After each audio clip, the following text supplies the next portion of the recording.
Hello and welcome to the Washington Foreign Press Center. Today we have Acting Assistant Secretary Susan Thornton from our East Asian and Pacific Affairs Bureau to discuss the upcoming trip of Secretary Tillerson to Asia. Without further ado, here is the Acting Assistant Secretary. Thanks again, Andy. Sure. So good afternoon, everyone. It's a packed house. Well, of course, as Andy mentioned, you know that Secretary Tillerson is about to take off actually tomorrow for a trip out to Northeast Asia, his first trip to Asia. And we're going to be visiting Tokyo, Seoul, and Beijing. Tokyo on March 15th, Seoul on March 17th, and then we travel to Beijing on March 18th. So the idea is that this trip will allow Secretary Tillerson to engage allies and partners on not only a range of bilateral issues, but also, importantly, to discuss and coordinate strategy to address the advancing nuclear missile threat from North Korea. The United States is committed to holding North Korea accountable for its flagrant and repeated disregard of UN Security Council resolutions which expressly prohibit its ballistic missile and nuclear programs.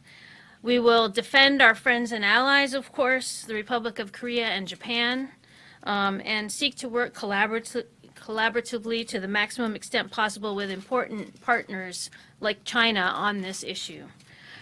In Tokyo, Secretary Tillerson is planning to meet with Prime Minister Shinzo Abe and also, of course, with Foreign Minister Kishida. This trip builds on Prime Minister Abe's summit meeting with President Trump in Washington and in Florida earlier last month, February 10th through 12th. And Secretary Tillerson, of course, has also connected frequently with Foreign Minister Kishida, including by phone on February 7th, and in a meeting the two held here on February 10th. In Korea, as President Trump has stated, strong U.S.-Japan bilateral relations serve as the cornerstone of peace and security in the Asia-Pacific region. In Tokyo, the Secretary will also discuss our shared regional and global objectives, including strengthening security cooperation within the U.S.-Japan alliance, working together to enhance a rules-based system in the maritime domain, and particularly exploring efforts to deepen U.S.-Japan ROK trilateral cooperation. In Seoul, the Secretary will meet with Acting President Hwang Kyo-ahn and Foreign Minister Yoon. This will be the Secretary's first meeting with Acting President Hwang. His last bilateral meeting with Foreign Minister Yoon was in Bonn, Germany, where he also participated in a trilateral meeting with the foreign ministers of both Japan and South Korea. While in Seoul, the Secretary will convey the U.S. continued support for, of course, the strong U.S. ROK alliance. And he will then travel to Beijing on March 18th, where he'll meet with State Councilor Yang Jiechi and Foreign Minister Wang Yi, as well as with President Xi Jinping and Premier Li Keqiang. President Trump and President Xi Jinping spoke by telephone on February 9th. And after first speaking to State Councilor Yang by phone on February 21st, the Secretary welcomed State Councilor Yang to the State Department also for a meeting on February 28th. And the Secretary, of course, also formally met with Wang Yi, Foreign Minister Wang Yi in Bonn, Germany, on the margins of the G20 Foreign Ministers meeting in February. So I think these calls and visits early in the Trump administration with the various counterparts in Asia show that we are moving quickly to establish good lines of communication and are seeking to establish very constructive relations also with our Chinese partners. We are pursuing a results-oriented relationship with China, one that benefits the American people, and one that remains faithful to our allies and presses China to abide by international rules and norms. At each meeting up to now, Secretary Tillerson has urged China to use all available tools to alter North Korea's destabilizing behavior, and he's discussed the need to create a level playing field for trade and investment between our two countries. So we expect at each stop on Secretary Tillerson's trip, the discussion will be forward-looking and will focus on ways that we can strengthen cooperation in order to advance the security and economic well-being of the American people and of our friends and partners in Asia. This visit will be the first of what we envision will be close, ongoing working relationships. In closing, I just want to reiterate, of course, you all know the U.S. is a Pacific power, and we will certainly be remaining active and engaged in Asia in this administration. The visit will focus on our pursuit of a constructive and results-based relationship with China as part of a larger Asia policy that prioritizes our alliances and strategic friendships, which have been the bedrock of peace and security in the Asian region. We will also look to further broaden and enhance U.S. economic interests in the Asia-Pacific region. We will continue our security cooperation and seek to build on our current security cooperation with two key allies. And we will seek to pursue foreign policy cooperation on global and regional challenges. And so with that, I'll be happy to take a few questions before we head out tomorrow. Okay. Thanks all for being here. As we move to the Q&A portion, please wait for the microphone and state your name and publication for the transcript. We'll go right there in the middle. Yeah. Thank you. My name is Mi Kyung Kim with Seoul Shinmin Daily Korea. Do you expect to announce any new sanction like against North Korea, including secondary boycott or financial sanction against North Korea during this trip? Right, thank you. Well, of course, as I mentioned, North Korea's provocative behavior, its violations of UN Security Council resolutions have galvanized the international community and have, brought to the fore these two UN Security Council resolutions, which have been passed recently, imposing the tightest sanctions regime we've ever had with respect to North Korea. That's UN Security Council resolutions 2270 and 2321. I think you all know that the current administration, especially following on the missile launches that occurred a couple of weeks ago, is looking very actively at the issue of North Korea and reviewing its approach and what kinds of options it is considering. That process is still ongoing, so although we will certainly continue to strictly implement the UN Security Council resolutions, and we call on our partners around the world to continue to actively implement those resolutions and to maintain the sanctions regime, we don't have anything new at the moment to announce. We're intent on keeping up the pressure on the North Korean regime and trying to change the calculus on the part of the North Korean leadership to come back to the negotiating table and discuss its illegal and very destabilizing weapons programs. So I don't think we'll have anything new to announce on this trip, but certainly discussing the elements of any new approach would be an important part of the discussions. Okay, we'll go down here. Thank you very much, Yeah. Ching Yi-Chang with Shanghai Media Group. And I'd like to know, is Secretary Tillerson's visit paving the way for the future meeting between President Xi Jinping and President Trump? And also we saw, since President Trump took office, we saw a very frequent bilateral high-level meetings. So will the U.S. carry on the periodical strategic and economic dialogues, and also what's the progress of BIT right now? Thank you. Okay, a series of questions there. I'll try to take them one by one. So the first question, I mean, certainly Secretary Tillerson is our Secretary of State. He's in charge of our foreign policy, and Of course, his trip will, to some extent, be paving the way for future high-level meetings between our two presidents. There's no question about that. I expect that he will be discussing with the Chinese interlocutors all of the various challenges and also areas of cooperation that we are looking to continue to pursue and continue to discuss and make progress on. And I think there's been some discussion in the news recently about high-level meetings. I don't have anything specific to announce on that front, but I think, as you've seen in the communication between the two presidents themselves, there's been talk of an early meeting. So I think Secretary Tillerson's first trip out to China, of course, he's going to be meeting some of the counterparts for the first time, but he will certainly be looking to set out the sort of work plan for the bilateral relationship in the new administration. So the second question. Oh, the dialogue. So, yeah, right.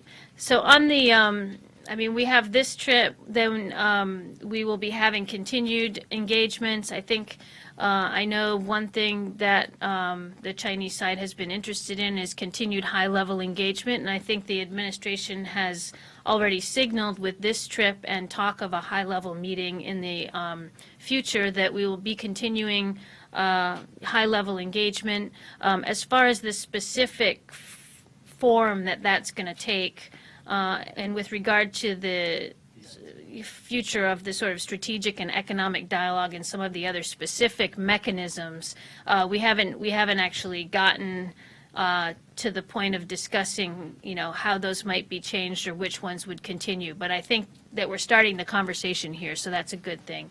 On the BIT, I think there have continued to be rounds of discussions on the BIT between our working level counterparts, and I think it's one of the things that certainly will be part of the discussions coming up on this trip as to what happens to that negotiation and whether or not it moves forward.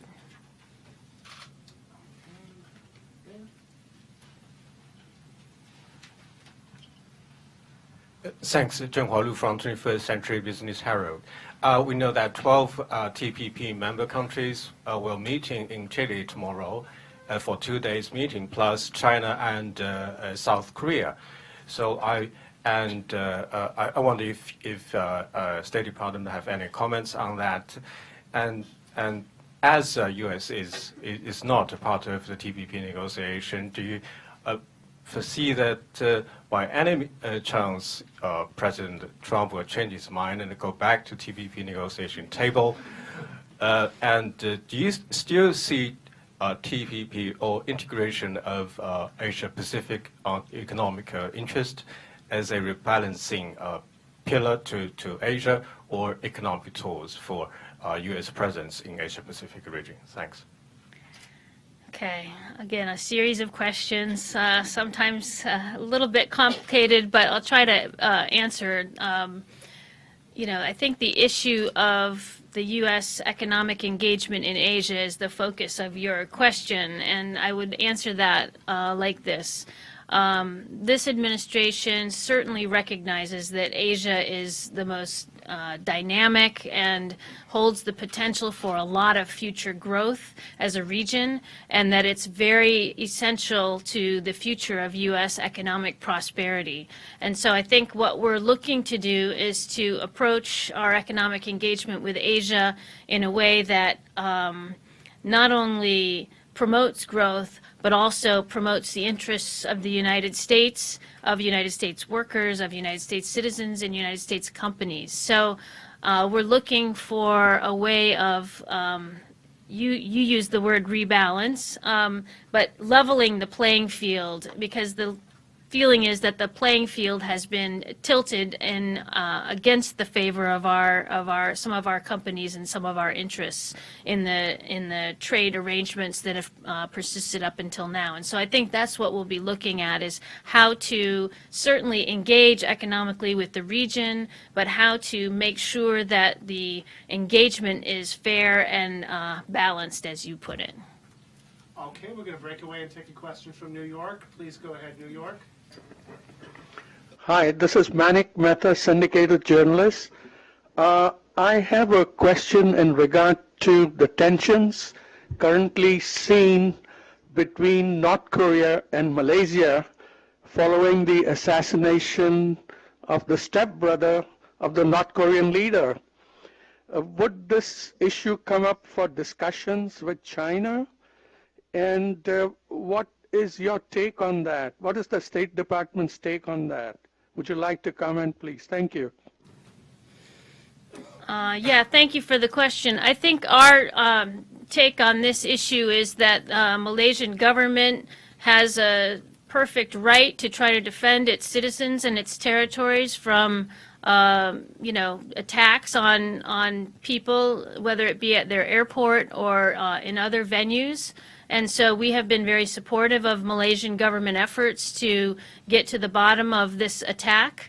And I think for any kind of detailed discussions on the tensions between the Malaysian government and the government of the DPRK, I would have to refer you to the two of them. I know that there have been some ongoing discussions, but I don't anticipate, other than our support for the Malaysian government handling this very difficult issue, I don't think I have any further comment from the State Department perspective. Okay, we'll go in the middle there.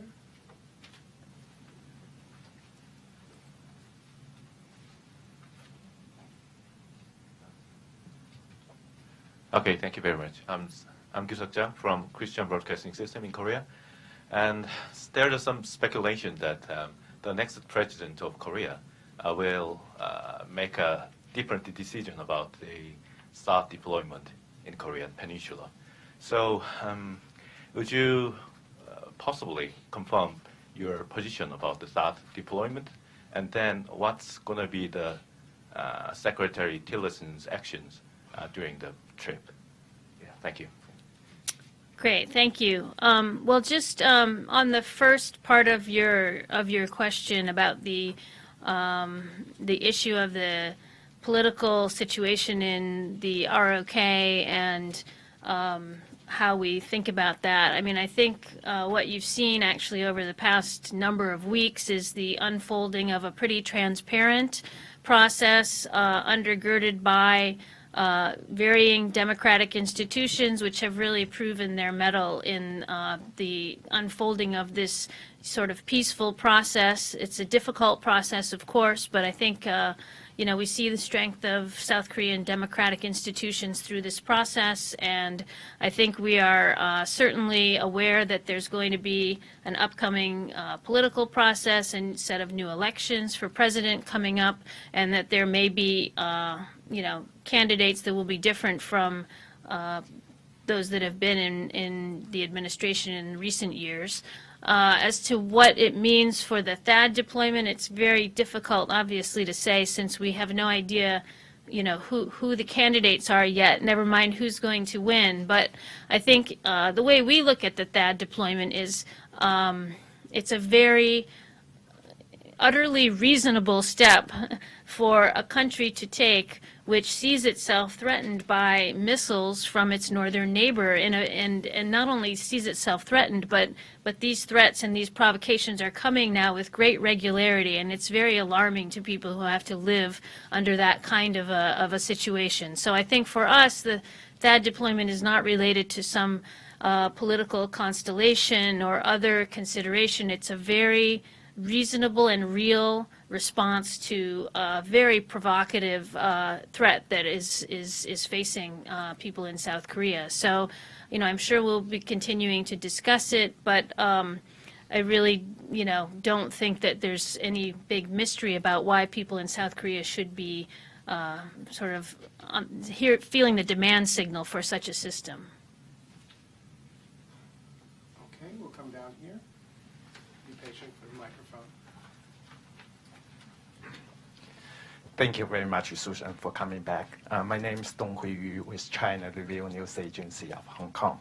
And now that President Trump has said that he will honor one China policy, could you please state here clearly representing the Trump administration, what is the U.S. One China policy? How would President Trump talk to President Xi in their possible first meeting in Florida about the One China policy and Taiwan issue? Thank you very much.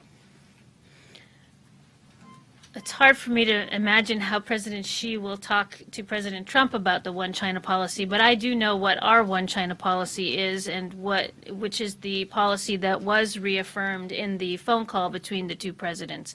So our One China policy, as I'm sure many of you know, is the same U.S. One China policy that we've had going back, generations and generations of different secretaries of state, all the way back to Henry Kissinger. It's based on the 3 joint Sino-U.S. communiques that were signed in 1972 and 1979 and 1982. And it's also based, importantly, on the Taiwan Relations Act, which is a U.S. law, piece of legislation, signed into law also in 1979, which provides for the United States' robust, strong, and committed unofficial relations between the people in the United States and the people on Taiwan. And I think that has been stated clearly by President Trump. It's been understood clearly by President Xi. And I think that in the follow-up conversations that we've had with our interlocutors in China, there doesn't seem to be any question about that's our stated policy and going forward. We'll get the gentleman standing in back. Hi, Nathan King, CGTN. I want to follow up on our Korean colleague's question, maybe phrase it a bit differently. Would you respect the sovereignty of the Republic of Korea if they decided against that and a new government? And also, you said, sorry, I'm just going through my notes here. You said you wanted a results-based relationship with China. Can you explain what that means a little bit? Sure. So on the first question, would we respect the sovereignty of the South Korean polity? I mean, of course we would respect the sovereignty of South Korea, so I don't think that that's at issue. I mean, I think that's not really the question that's at issue, because this decision was made as an alliance decision. It was made in consultation and jointly between the ROK and the United States, and I anticipate that anything that would happen would be discussed, but I don't think there's any question that we respect the sovereignty of South Korea. On the issue of the, what was the second part? The results-based, yeah. So I think this gets to sort of what I mentioned earlier in response to the question from the gentleman from the 21st Century Herald about our engagement economically with Asia. I mean, we want to be able to pursue a constructive discussion with China that enables us to get at sort of problem areas and make progress on issues. And I think in certainly the economic and trade relationship, although it's obviously been a very bountiful relationship and mutually beneficial, over the recent period of time, there's definitely a feeling that there is some weighting of the scale, if we can put it that way, and some areas that need to be righted in that sense. So I think we want to have a discussion where we can make progress on those issues that we're raising, and we want to see that move forward. That's what we mean by results-based. We'll go all the way in the back to the gentleman. Hi, thank you. Kyle Cardine from Fuji TV. So I have 2 questions for you. First, about the recent North Korean missile launches. Specifically, those missiles were targeted at U.S. bases in Japan, or at least that's what the testing was for. So having said that, is Secretary Tillerson going to be speaking with the Japanese officials about more defense within Japan, which might include THAAD, or is he anticipating discussions from the Japanese on more defense? Then secondly, I wanted to ask about the 38 trademarks that were recently approved by the Chinese government on Trump's name. When Secretary Tillerson is in China, will he be advocating for future approval of those kinds of trademarks in the future? Okay, so on the first question, I mean, I think it stands to reason that when Secretary Tillerson is in Tokyo, one of the things we have been discussing with them in the encounters we've had so far in this administration, but also in the last administration, is how we can strengthen the alliance and what more Japan can do to contribute to the strengthening of the alliance. And so there will certainly be discussions, as there have been ongoing, about future, strengthening of the alliance and future capabilities that might come into play to help with that. So I think it's not as a result so much of the recent missile launches, but it is part of the ongoing conversation, and it is partly inspired by the kind of increasing concern that we have with North Korea's weapons programs as they continue to test on a regular basis over the last year and a half. On the question of the trademarks in China, so I'm not a patent trademark lawyer, and I'm not intimately familiar with the details of these cases, but I'm pretty sure that Secretary Tillerson will probably not be talking about these kinds of issues when he goes. My understanding is that most of these cases have been hanging around for a long time, and they're kind of, I don't know if you call it a false flag trademark registration, and so a lot of them I think were pretty easily dispatched through the court process. So I don't think this rises to the level of something that the Secretary would be talking about, but that's my understanding anyway. Okay, we have time for a few more questions. I'm going to go first to New York. Please go ahead, New York. Hi, my name is Michael Persson from Dutch newspaper De Volkskrant. A question, Secretary Tillerson was not taking along the press corps on his trip to Southeast Asia, nor has he been holding a lot of press conferences so far. Could you comment on that? He seems sometimes to be a bit isolated with regard to the press and to the public. Well, your comment, please. Our press spokesperson, acting spokesperson Mark Toner, has spoken quite a bit from the podium at the State Department on this issue. But I would say, just with regard to the trip to Northeast Asia, there are about 20 journalists that are going to be flying out, I think, to Northeast Asia to join with the trip, and we're making all the arrangements so that they can cover all of the events where, the press is going to be convening. So I don't think we've had, so much of a problem in getting the press to travel, and we're making all the arrangements on the ground for them to be there. I know Secretary Tillerson, it's very early days in the administration. Secretary Tillerson was only confirmed a couple of months ago, and he's been very busy in the time since trying to sort of get up to speed and have a lot of these different issues that all of the administration and cabinet officials are looking at and reviewing.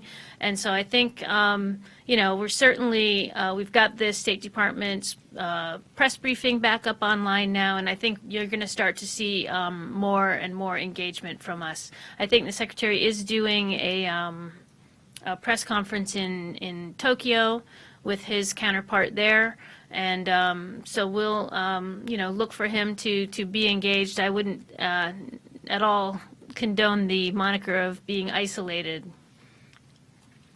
Okay. For a final question, we'll go to the lady right there sitting. Thank you. Alicia Rose from NHK. I noticed you shied away earlier from the word rebalance, and I was wondering if you could clarify this administration's position on the pivot or rebalance to Asia. And also, do you have any updates to share on the schedule? Specifically, will there be anything in any of the stops other than the bilateral meetings? Sorry, so the second thing was about the schedule? Okay. If Secretary Tillerson will be making any stops other than the bilateral meetings in each of the countries? Yeah, so just to pick up the point on the schedule, I don't have anything to announce on the details of the schedule. I'm only sort of going over the official meetings. I'm not sure, I don't think all the details on all of the other activities have been nailed down yet. So I'll leave that to our press office and the PA folks to release the details on that. On the issue of pivot, rebalance, et cetera, I mean, that was a word that was used to describe the Asia policy in the last administration. I think you can probably expect that this administration will have its own formulation, and it hasn't actually, you know, we haven't really seen in detail kind of what the formulation will be, or if there even will be a formulation. But what I outlined in my opening is kind of the broad strokes of what the messaging is. We're going to remain engaged and active in Asia. You know, the Asian economy is very important for U.S. prosperity and growth, and so we'll be there working on fair trade and free trade issues. We're working on regional security challenges such as North Korea, and continue to press for a rules-based and sort of constructive, peaceful, stable order in Asia. And whether there will be a kind of a bumper sticker to put on that at some point, it's still, like I said, it's early days, so I think it's early to say. Susan, can you take one question on Taiwan? I took one question on Taiwan. It's up to Andy. I'm sorry, we're out of time. Yeah. Thank you all for coming. This event is now concluded. Oh, sorry.